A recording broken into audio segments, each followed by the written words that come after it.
Hola, ¿qué tal? Mi nombre es Iván Carrillo y esto es Reporte Climático, el espacio semanal de periodismo de soluciones para un mundo en constante cambio.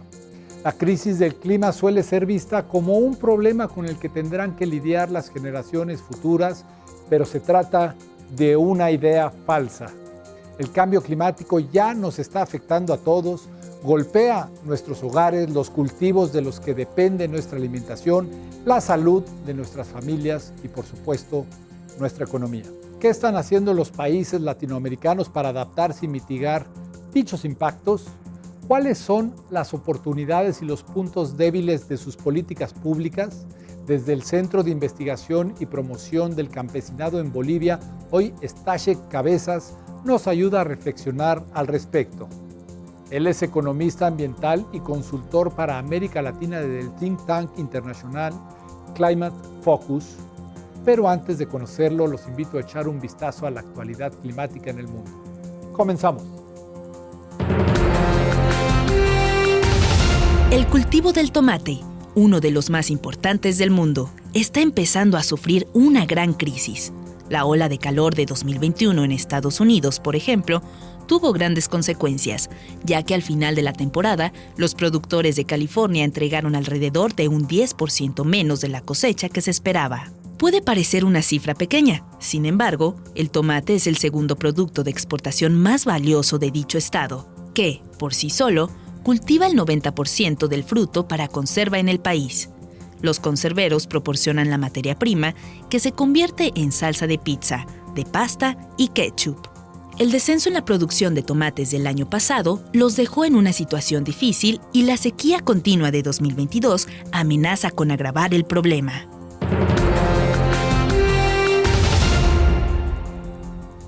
A medida que la tierra se calienta, una creciente ansiedad se extiende entre los jóvenes, quienes suelen mirar su futuro truncado por enormes impactos climáticos, muchas veces irreversibles. Este efecto colateral de la alteración del clima puede ser desbordante. Así lo demostró un estudio mundial publicado en The Lancet, donde más de la mitad de los 10.000 encuestados ratificaron la afirmación «La humanidad está condenada». Asimismo, casi el 50% de los participantes dijo que la preocupación por el estado del planeta interfería en su sueño, su capacidad de estudiar, de jugar y de divertirse.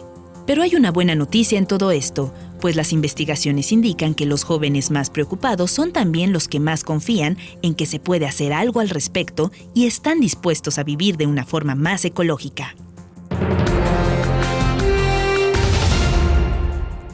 La contaminación por plásticos contribuye al cambio climático porque al descomponerse, estos materiales emiten gases de efecto invernadero. Afortunadamente, el gusano de la cera, también llamado gusano de la miel, podría ayudar a combatir el fenómeno. Un grupo de académicos del Consejo Superior de Investigaciones Científicas de España ha descubierto que la saliva de ese insecto alberga enzimas que degradan el polietileno, uno de los plásticos más utilizados y también uno de los más resistentes. Las sustancias en cuestión oxidan al plástico y aceleran su descomposición. El hallazgo, publicado en preprint en bioRxiv, ha abierto una ventana de esperanza para el medio ambiente. Se prevé que en 2050 la población mundial superará los 9.000 millones de personas, según el Departamento de Asuntos Económicos y Sociales de las Naciones Unidas.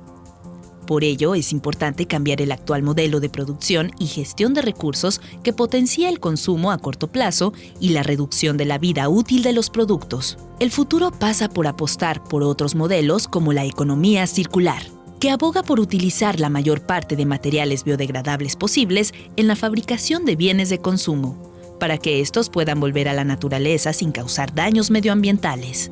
La economía circular es el equilibrio de los aspectos ambientales, económicos y sociales. El sistema lineal de nuestra economía, extracción, fabricación, utilización y eliminación de productos, ha alcanzado sus límites. Ahora se empieza a vislumbrar el agotamiento de una serie de recursos naturales, incluidos los combustibles fósiles. La economía circular da lugar al mejoramiento del bienestar humano e igualdad social, mientras se reducen significativamente los riesgos medioambientales y la escasez ecológica. Además de conseguir un desarrollo económico y un consumo eficiente de los recursos, surge como respuesta para luchar contra el cambio climático, pues minimiza las emisiones de efecto invernadero y fomenta un desarrollo sostenible. Tomando como ejemplo el modelo cíclico de la naturaleza, la economía circular se presenta como un sistema de aprovechamiento de recursos donde impera la reducción de los elementos, bajar la producción al mínimo indispensable y, cuando sea necesario, hacer uso del producto, apostar por la reutilización de los elementos que, por sus propiedades, no pueden volver al medio ambiente. Es decir, la economía circular defiende la utilización de la mayor parte de materiales biodegradables posibles en la fabricación de bienes de consumo para que estos puedan volver a la naturaleza sin causar daños medioambientales al agotar su vida útil. La economía circular descansa en varios principios. Uno de ellos es el desarrollo rural sostenible. Este es un proceso que busca el cambio social y el crecimiento económico de las comunidades rurales, a partir de la integración racional de los medios de producción, los recursos y las necesidades de estas poblaciones. Busca dar respuestas a varias necesidades como garantía de futuro, mejorar la formación y el bienestar de millones de personas que viven en medios rurales, cerca del 50% de la población mundial. Con ello persigue la erradicación de la pobreza extrema y evita la migración de las personas a las ciudades. También apunta a una producción agrícola sostenible para garantizar el acceso a los alimentos y fomenta la conservación de la capacidad de los recursos naturales, paisajísticos y culturales. El desarrollo de la economía circular busca ayudar a disminuir el uso de los recursos, a reducir la producción de residuos y a limitar el consumo de energía.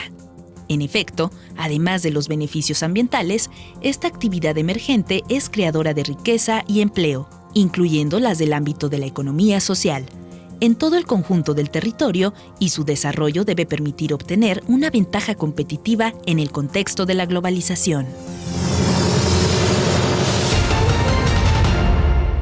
Es común pensar que el combate del cambio climático es una tarea de las llamadas ciencias naturales. Sin embargo, en los últimos años el paradigma ha cambiado y las ciencias sociales son cada vez más importantes para la búsqueda de soluciones efectivas. Y en la política, en general, se consideraba que el esfuerzo ambiental, la acción ambiental colectiva, era más un costo, era más ponerse, digamos, en cierta forma, pues piedras en el momento en el que uno está tratando de generar desarrollo, generar ingresos mayores para el ámbito rural, para sus ciudades, y en los países como los nuestros latinoamericanos es aún un mayor dilema que en el norte, en el sentido que tenemos recursos limitados y que la importancia es en encontrar estos escenarios en los que podemos promover aspectos económicos y sociales claves al mismo tiempo que los ambientales. Pero desafortunadamente las políticas públicas de los países no han estado a la altura de ese desafío.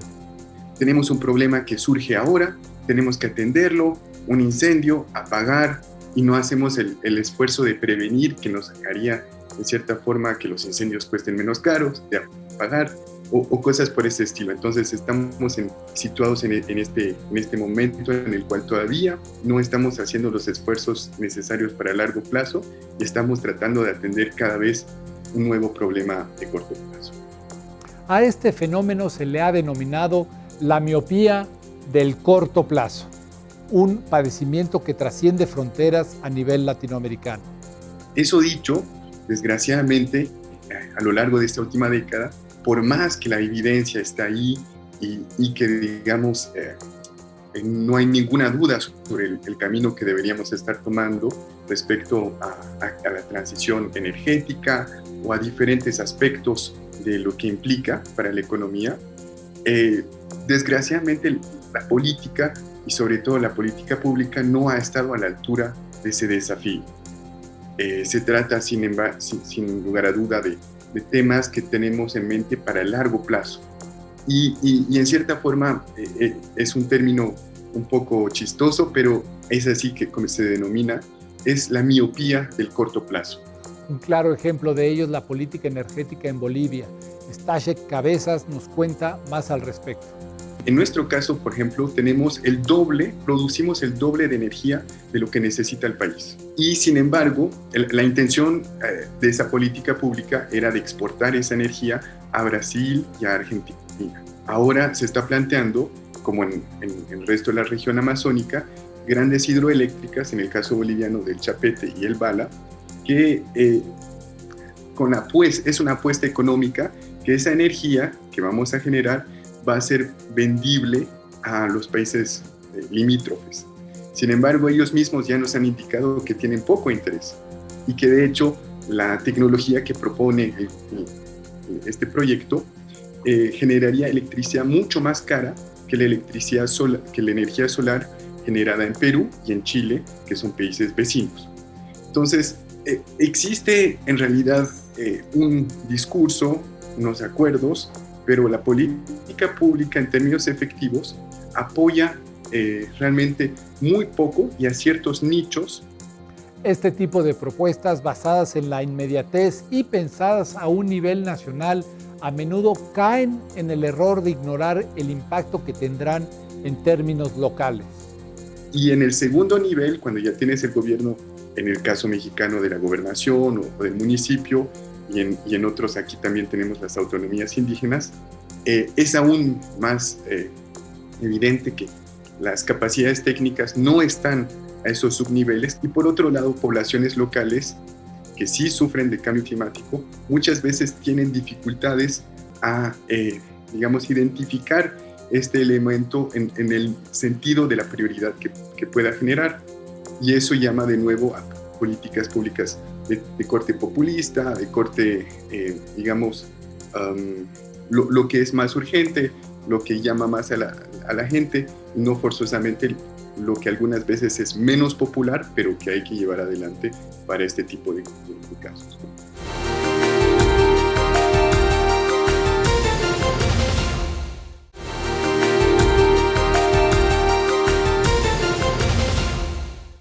Según la Organización de las Naciones Unidas para la Alimentación, FAO, una tercera parte de la tierra agrícola está degradada. El 75% de la diversidad genética de los cultivos se ha perdido y el 22% de las razas de ganado están en riesgo.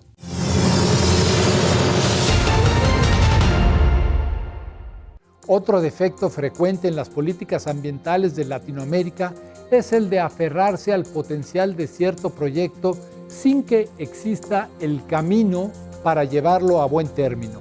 En este sentido, un caso emblemático es el del litio boliviano. Ha sido una apuesta bastante interesante que no ha sido exitosa en la medida que el gobierno no ha logrado todavía tener la capacidad tecnológica para hacer litio. Entonces, el día de hoy no exportamos, estamos todavía en fases de ensayos, en fases en las que exportábamos materia bruta, tenemos un cierto nivel de procesamiento, pero la apuesta que quería el gobierno era que si no hay industrialización, si no hay baterías que se crean aquí para autos y de repente autos, no vamos a explotar ese área y no lo vamos a llevar. Bueno, 15 años después estamos efectivamente ahí, nuestros vecinos ya han empezado a hacerlo, y lo que es más preocupante sobre las tecnologías y lo que podría impactar para el ecosistema, sí hay dudas.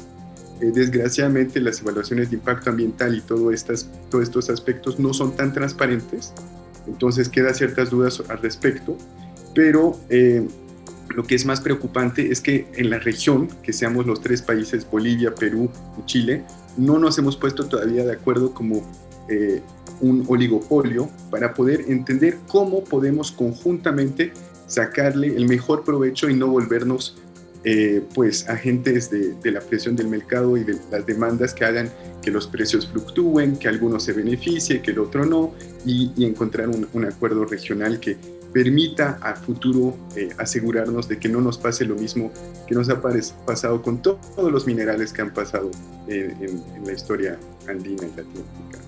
Ante esta situación de incertidumbre, una posible solución es recurrir a la economía circular. Veamos en qué consiste. La economía circular es un término que nos ayuda a entender el hecho de que dentro de un ciclo económico, de una cadena de valor que es desde la producción, los insumos que requiere, los procesos que se lleva adelante, el consumo, los desechos futuros, tratemos de entender de que se trata de tratar de minimizar todos los outputs, todos los desechos, todas las cosas que después no vamos a poder usar y de encontrar siempre formas de reutilizarlas, reciclarlas, para que en cierta forma sea un ciclo, digamos, de cadenas de valor y de economía el más cerrado posible y que implique el menos requerimiento de insumos. Ya sabes que ahora, desgraciadamente, cada año alrededor de agosto entramos al momento del año en el que hemos usado más recursos naturales de lo que la capacidad de la Tierra tiene para regenerarse.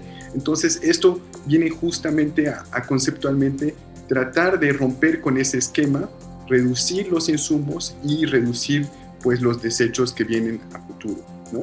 ¿Pero esta estrategia es realmente viable? La respuesta es sí. Staszek Cabezas comparte con nosotros un ejemplo de cómo implementar la economía circular. Tenemos más y más sistemas de tipo agroecológicos, de tipos agroforestales que se están generando, y per se esos sistemas aplican muy bien a la economía circular. Pero también tenemos otros aspectos en los cuales, por ejemplo, la ganadería en el día de hoy está empujando a la deforestación en grandes partes de la Amazonía y en el caso boliviano en la Chiquitanía, y desgraciadamente tenemos, no sé si es suficiente para dimensionar, pero tenemos una necesidad muy alta de tierra para poder generar carne. En la ganadería, básicamente necesitamos entre 5 hectáreas a 16 hectáreas en esas regiones para una cabeza de ganado, lo que es mucho. Comparado, digamos, en Europa, para temas de producción de leche orgánica, en el norte europeo, necesitas menos de 1 hectárea por cabeza de ganado. Y eso se debe a que los pastos no son óptimos, a que se está haciendo esto en zonas donde no se tiene cierta cobertura de bosques o de árboles. Entonces hay que pensar en un sistema menos intensivo, que requiera, más intensivo, semi-extensivo, que requiera menos tierra, que permita la reconversión de la tierra excedentaria en tierra forestal o en agroforestal, y que sobre todo, en el caso de la ganadería, una gran parte de las emisiones de carbono se dan en los desechos de los animales que generan mucho metano. Y aunque uno podría pensar de que es simplemente pues abono y natural de que esto esté fertilizando los suelos de los pastizales, en realidad al proceder de esa forma se libera mucho metano en la atmósfera y es uno de los contribuyentes de emisiones de carbono más importantes en la región. Entonces, la economía circular, por ejemplo, llama a que ese tipo de desechos esté usado el día de hoy de forma un poco más tecnificada o de forma un poco más inteligente para justamente mejorar los pastos, para mejorar la agricultura del mismo productor, de forma a capturarlo y no dejarlo simplemente que se esparza en el aire. Entonces hay diferentes prácticas muy específicas, pero la economía circular apela a todo un modelo en el cual uno tiene que repensar cada uno de los, digamos, de las etapas y de la misma forma poner en práctica esas prácticas que van a reducir y van a mejorar la eficiencia del sistema y al final del día, en el caso de la ganadería dicha sostenible, reducir la mortalidad del ganado, reducir la cantidad de superficie que uno necesita, entonces por ende la deforestación, y de paso reducir las emisiones y mejorar los rendimientos que uno tiene. Bolivia es también el escenario de otro esfuerzo de economía circular con un enfoque más urbano. En la agenda pública, desde el año pasado, está muy presente a nivel de los municipios y de las gobernaciones. Parecería que llegó el momento en Bolivia, por lo menos, para que las ciudades establezcan sus primeros sistemas de recolección de basura masivos. Siempre han habido recolectoras y recolectores, como en muchos países, que son de la economía informal y que vienen a aportar con ese tipo de actividades.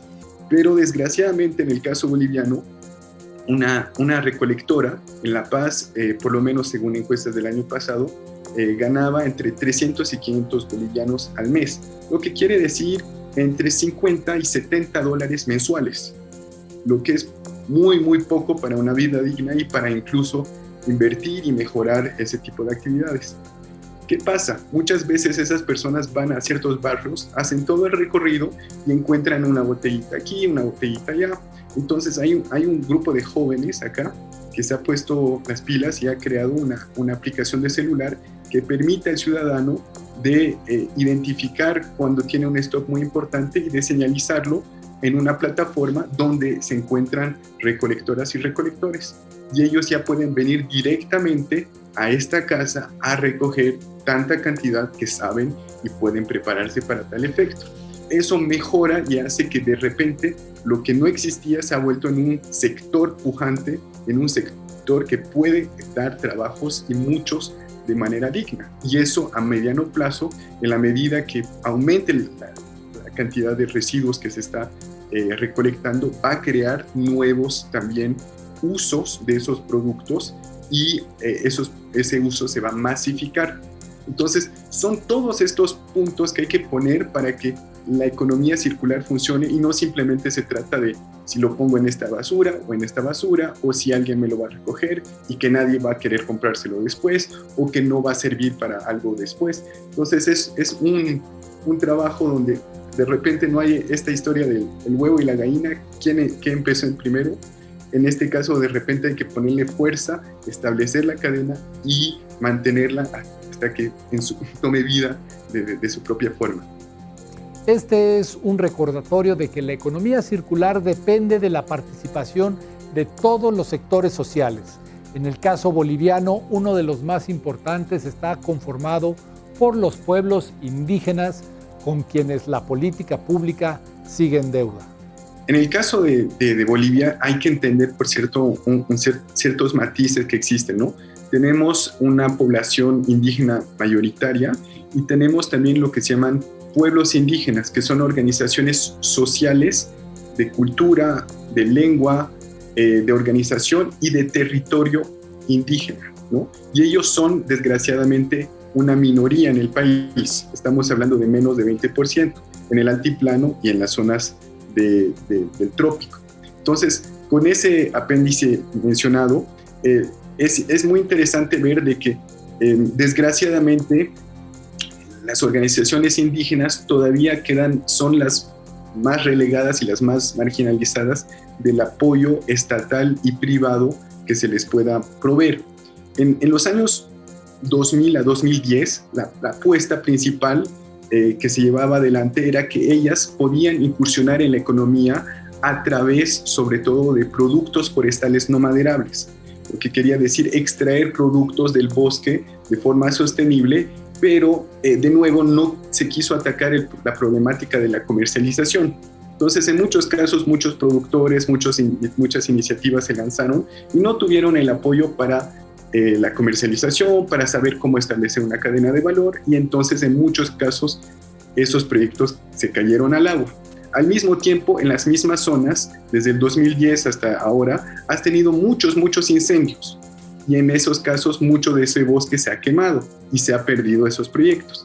Entonces, el horizonte para muchos de ellos el día de hoy es tratar de ver cómo pueden entrar a la ganadería, cómo pueden entrar a la agroindustria soyera, que es desgraciadamente lo único que está muy apoyado por el gobierno nacional. Y en el caso, desgraciadamente, de esas comunidades, lo más preocupante es que son ellas las que sufren más del cambio climático. Hemos llegado al final de Reporte Climático, periodismo de soluciones para un mundo en constante cambio. Les recuerdo que aquí reunimos a quienes desde Latinoamérica trabajan para enfrentar el mayor desafío de nuestros tiempos, la alteración del clima. Yo soy Iván Carrillo y los espero la próxima semana. Muchas gracias.